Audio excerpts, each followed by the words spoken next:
Alright, what's up guys? Welcome back to my channel. So for today's video, mag-Mission Gutierrez update. So ito yung latest Instagram update niya today. So ayan, nagunguha siya ng mangga. Bili na po. So ayan. Then YouTube update guys. So ayan, who should I cook with next? Max, Sisterette, Girl, Diego, of course, nag-iisang brother niya, Jessica.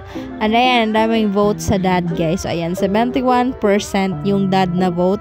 Then umasa nga din yung ibang Paunin fans na sana si Paulo Abilino daw yung i-guess next. Then sabi nga ng ibang fans is takpan yung mukha para exciting. So ito nga yung comments ng fans guys. So ayan, none of the above, baka may idugtong kang others. I go for Paulo kasi hindi ako naniniwala sa mga pakulo ng love team niya at not bashing her.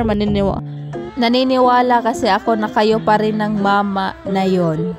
Then Daddy Monching is yung nanalo. Daddy Monching, Miss Janine, sa Father's Day naman, pero siguraduhin mo na di sira ang Parmesan cheese. So yun nga yung nag-expired nung 2023 din. Inamoy pa nga ni Miss Janine G guys. Then ito naman yung update niya kahapon guys. So ayan, parang ano na to guys, parang late upload or what.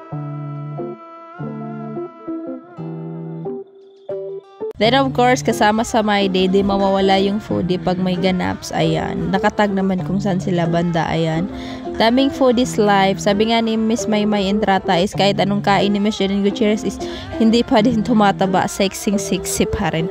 Then next pictures update is yung time na nag-meet and greet siya with the fans sa bench guys. So ayan siya, yan yung preparation niya. Ayan, after nga ng kanyang bench meet and greet guys is nag-live siya sa Instagram. Then lap trip pa nga kasi di siya marunong mag-end ng live. Nagtanong pa siya. Then nag-reply nga na just X lang. Then hanggang 5 minutes yung live niya kasi nga natalo siya sa challenge ng kanyang cousin. So ayun lang guys. Ingat. Love, lost, Miss Janine G. Update lang po.